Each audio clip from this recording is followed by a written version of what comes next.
In 1967, there was a guy born with only one hand.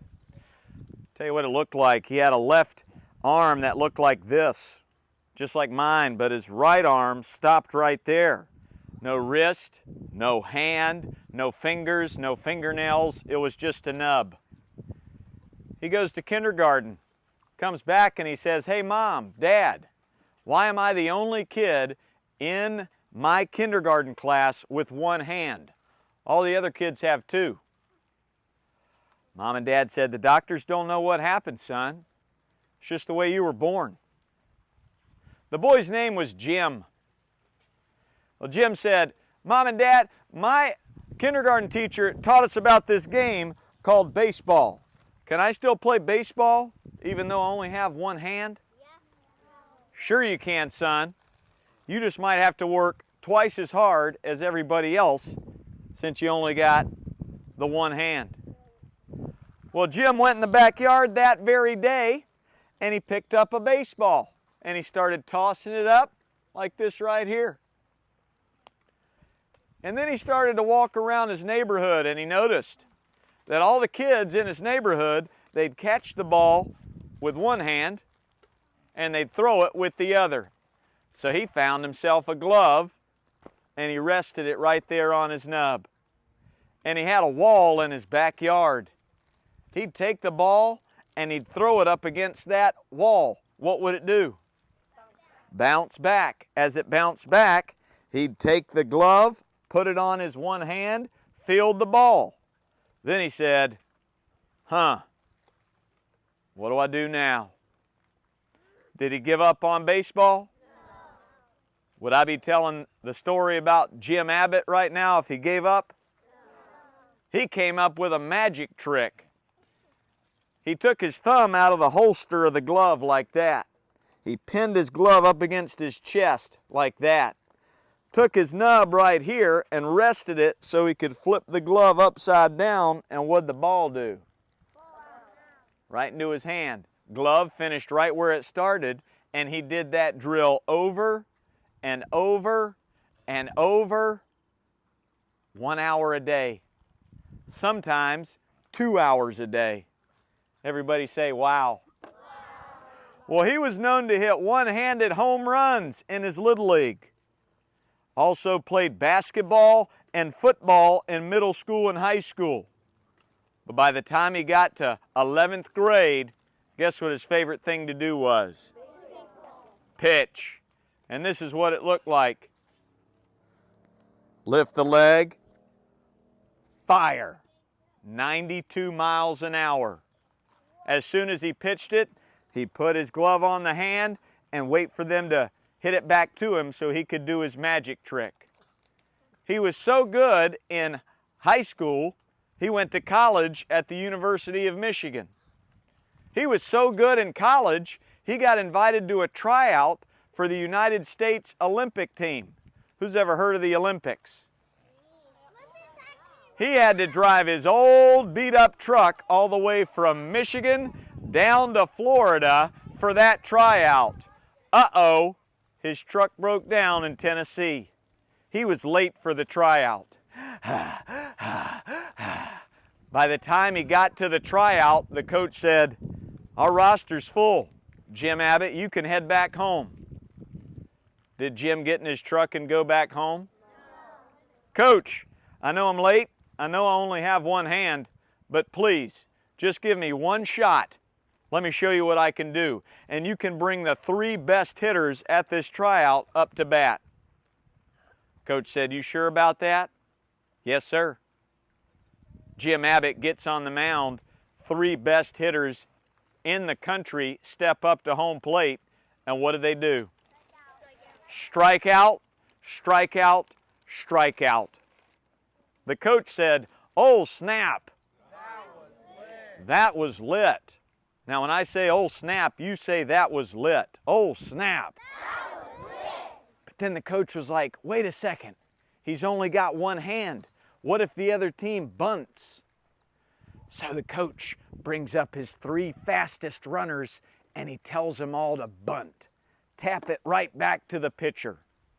Jim Abbott throws it 92 miles an hour, First guy bunts, runs over, fields the ball, does his magic trick, spins and fires to first base.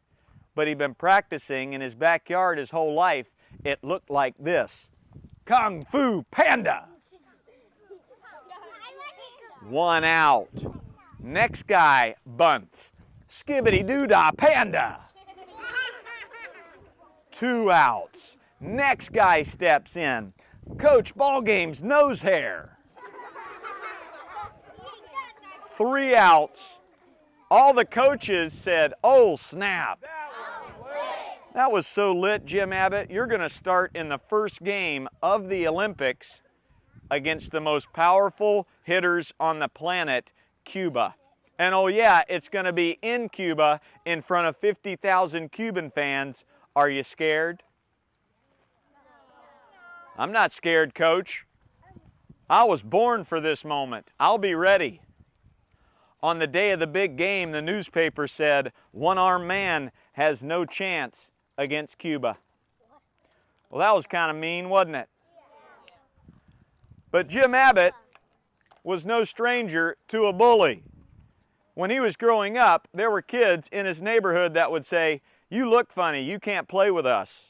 Or, "You've only got one hand, you should quit baseball." But Jim Abbott always noticed something about those bullies. All those people saying mean things, they had one thing in common. All of them were very sad, and they didn't like themselves. They were insecure. So they would say mean things to other people to try and drag them into their sad bowl of soup. That's what a bully is. Jim Abbott threw that newspaper in the trash. He headed to the field and started warming up. As 50,000 Cuban fans, they'd all read that newspaper as well. They were all thinking, one hand, we're going to win 93-0. Well, Jim Abbott pitched 8 innings. Guess how many runs Cuba scored? 0. Donut. As he walked off the field, he tipped his cap to all those fans. And every single one of those fans, including the guy that wrote the newspaper article, they did this. Why? Because it was so good.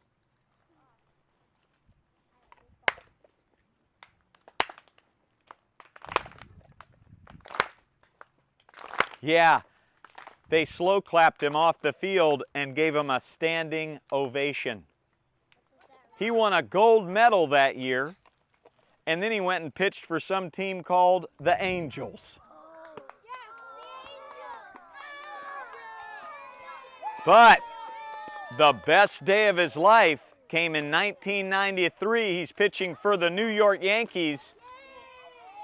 It's the 9th inning. He's pitching against Cleveland. Guess how many runs Cleveland had?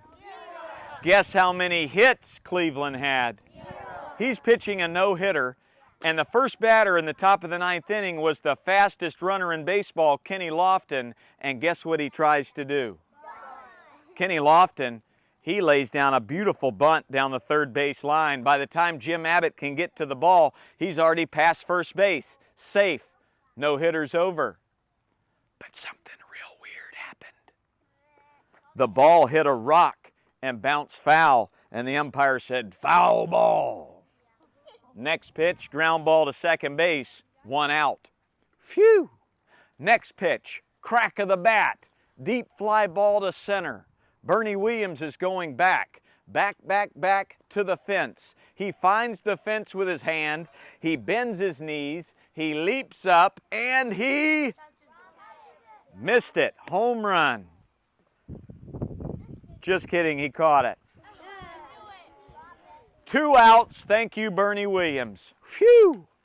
The final batter hits a ground ball to the shortstop, Randy Velarde. He goes triangle, alligator, vacuum, point, knock, fire. Don Mattingly over at first base goes meet, squeeze, and freeze. 3 outs, no hitter, Jim Abbott. Oh, snap. Wade Boggs was at third base. He rushes into the mound. Don Mattingly rushes in, and they both give Jim Abbott a mustache sandwich. The entire Yankee team came rushing out of the dugout, lifted him up on their shoulders, carried Jim Abbott off the field because he'd just become the first and only pitcher to throw a no-hitter with one hand.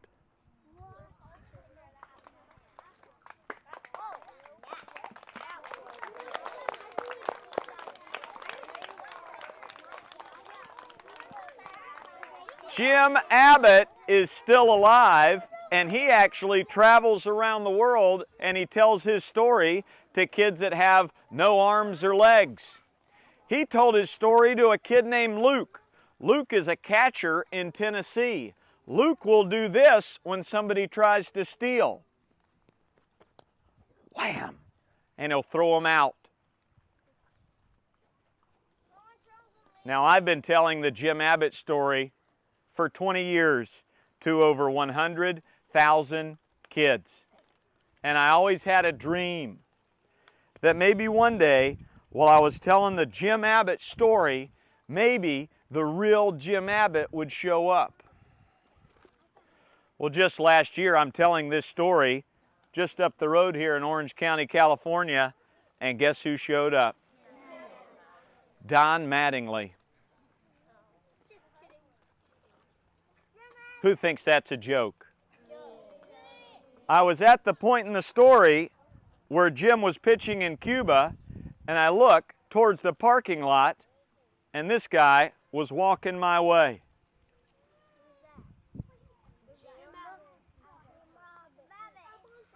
He comes closer, and he says, "Hey, Coach Ballgame, I hear you're telling my story. I'm Jim Abbott." That's Jim Abbott, and that's me. Somebody took a picture of the moment when we met and then made a shirt out of it. It says, "It happened." What happened? It happened. My dream came true. Jim Abbott talked to all the kids, and he actually brought Coach Kershaw up and played catch with him. And he showed all the kids how he could catch and throw with one hand. You can see that video on my YouTube channel. Coach Ballgame and Jim Abbott. As Jim Abbott was leaving, he said one thing to the kids. "Hey kids, other people's opinion of you does not matter."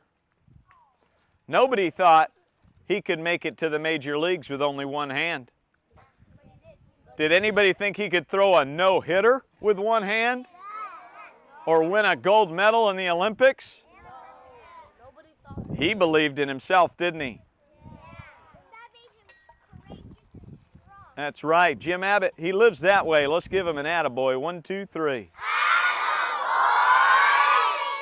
As he was walking to his car, I said, "Jim Abbott, the kids will never, ever forget this moment." He turns back and he says, "They'll remember you more, Coach Ballgame." I said, "Oh, snap." That is the Jim Abbott story.